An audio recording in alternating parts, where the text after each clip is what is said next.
تو وہاں پر پھر دن رات اللہ تعالیٰ کی رحمتیں اور برکتیں نازل ہوتی ہیں۔ ایسے گھروں میں رزق کی تنگی نہیں ہوتی ہے، جن میں خاص طور سے نماز فجر کا اور دوسری تمام نمازوں کو اہتمام کیا جاتا ہے۔ تو اب چلتے ہیں ویڈیو کی ٹاپک کی طرف کہ اگر کسی کا ارادہ تو پورا تھا کہ وہ فجر کی نماز ضرور ادا کرے گا، لیکن مجبوری میں نیند کا غلبہ ہونے کی وجہ سے نماز فجر چھوٹ گئی اور نماز قضا ہوگی، تو آپ نماز کیسے ادا کریں؟ تو اس کا طریقہ یہ ہے کہ صبح جب بھی آپ اٹھیں تو سب سے پہلے فرصت میں نماز فجر ادا کریں اور اس کے بعد نہائیں دھوئیں اور دفتر کی تیاری کریں، یا جو بھی کام کرنا ہو وہ بعد میں کریں، جبکہ سب سے پہلے اٹھ کر وضو کریں اور نماز ادا کریں۔ مان لو آپ صبح 8 بجے اٹھے یا 9 بجے یا 10-11 بجے اٹھتے ہیں، تو آپ نے سب سے پہلے وضو کر کے فجر کی 2 سنتیں اور پھر 2 رکعت فرض ادا کریں، لیکن یاد رکھیے کہ فجر کا وقت گزر جانے کے بعد آپ جب بھی ادا کریں تو قضا کی نیت کر کے ادا کریں۔ لیکن اگر آپ 11:30 بجے اٹھتے ہیں تو یاد رکھیں کہ اس وقت زوال کا وقت شروع ہو چکا ہوتا ہے۔ 11:30 سے لے کر 12:15 بجے تک زوال کا وقت رہتا ہے، اور اس دوران آپ کوئی بھی نماز ادا ہرگز نہ کریں۔ لیکن جیسے ہی زوال کا وقت گزر جائے تو ظہر کا وقت شروع ہو جاتا ہے۔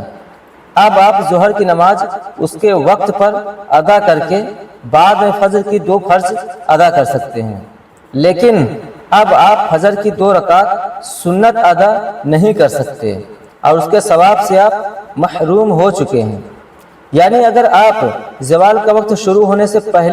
پہلے اٹھ جائیں اور نماز ادا کر لیں تو پھر آپ پوری نماز 2 سنت مؤکدہ اور 2 فرض ادا کر رہے ہوں گے، لیکن زوال کے وقت سنتیں ادا نہیں کریں گے بلکہ صرف فرضوں کی ادائیگی کریں گے۔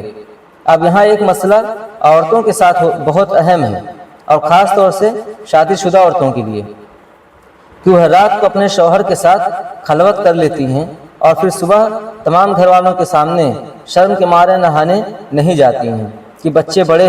ہیں، جوائنٹ فیملی ہے یا بال گیلے ہوتے ہیں تو سب کیا کہیں گے وغیرہ، اور اس طرح کے بے شمار پریشانیوں کا بہانہ کرتی ہیں۔ لیکن یاد رکھیں کہ شریعت ایسے کسی پریشانی کو نہیں مانتی، اور یہاں بات شریعت کی ہو رہی ہے کہ رات میں خلوت تو اس نیت سے کر لی ہے کہ یہ سنت ہے، لیکن صبح ہوتے ہوتے ہی فرائض چھوڑ دیے، صرف اس لیے کہ خلوت میں نفس شامل ہے جبکہ نماز میں نفس ساتھ نہیں دیتا۔ تو عموماً ایسا ہوتا ہے کہ شوہر نے رات کو ہم بستری کی اور پھر نماز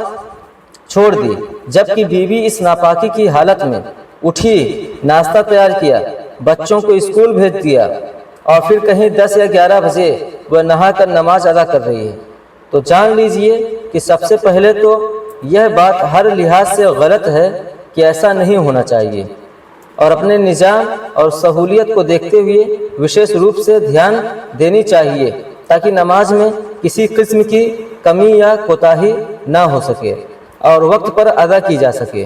اور اس سلسلے میں سب سے اچھا طریقہ تو یہی ہے کہ اگر خلوت کا ارادہ ہو تو پھر ہم بستری کے بعد فوراً نہا کر ہی سویا جائے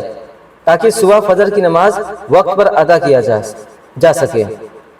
فجر کی نماز قضا کرنے کا مسئلہ یہی ہے کہ شوہر اور بیوی کا کوئی بھی عذر ہو، ناپاکی، پانی کی قلت یا نیند کا غلبہ یا کوئی بھی دوسرا عذر ہے، مثلاً بیماری کی وجہ سے رہ گئی یا کوئی گھریلو پریشانی ہے یا سفر میں ہے یا چھوٹے بچوں والی عورتوں کے کچھ ایسے مسائل ہوتے ہیں کہ اس نماز کو وقت پر ادا نہیں کی گئی، تو یاد رکھیں کہ زوال شروع ہونے سے پہلے پڑھیں گے تو 4 رکعت پڑھیں گے، یعنی 2 سنت اور 2 فرض۔ لیکن اگر کسی وجہ سے آپ زوال سے پہلے نماز نہیں پڑھ سکے تو پھر ظہر کے بعد پڑھیں گے یا عصر کے بعد یا مغرب کے بعد یا اگلے دن کسی وقت پڑھیں تو صرف فرائض ادا کی جائے گی۔ لیکن اس کا مطلب یہ ہرگز نہیں کہ اب اگر رہ گئی ہوں تو یہ سوچا جائے کہ اب کل ہی پڑھ لیں گے، تو جس قدر جلد ممکن ہو سکے اسے ادا کریں۔ اب یہ بھی جان لے کہ اگر کوئی مرد عورت فجر کی نماز کے بعد کوئی وظیفہ کرتے ہیں اور فجر کی نماز کسی وجہ سے رہ گئی، وہ جیسے ہی اٹھے سب سے پہلے وضو کر کے اپنی فجر کی نماز ادا کر لے اور پھر سکون سے ناشتہ وغیرہ کرے یا نہانا اور اپنے ضروری کام بعد میں کرے، لیکن زوال کا وقت شروع ہونے سے پہلے اپنا وظیفہ کر لے تو وظیفہ بعد از نماز فجر ہی شمار ہوتا ہے۔ اللہ تبارک و تعالیٰ سے دعا ہے کہ ہمیں تمام نماز مقررہ اوقات میں ادا کرنے کی طاقت و توفیق عطا فرمائے۔ میرے سننے سنانے میں کوئی غلطی رہ گئی ہے تو اللہ رب العزت اسے معاف کر دے اور ہم سبھی کو شریعت پر چلنے کی توفیق عطا فرمائے۔ دوستوں، چینل کو سبسکرائب کر لیجئے، بیل آئیکن کو دبا دیجئے تاکہ جب بھی کوئی ویڈیو اپلوڈ کروں تو آپ تک پہنچ جائے۔ ویڈیو اگر پسند آئے تو ایک لائک ضرور کیجئے، کمنٹ کر کے بتائیے آپ لوگوں کو ہمارا ویڈیو کیسا لگا۔ ملتے ہیں نیکسٹ ویڈیو میں، خدا حافظ۔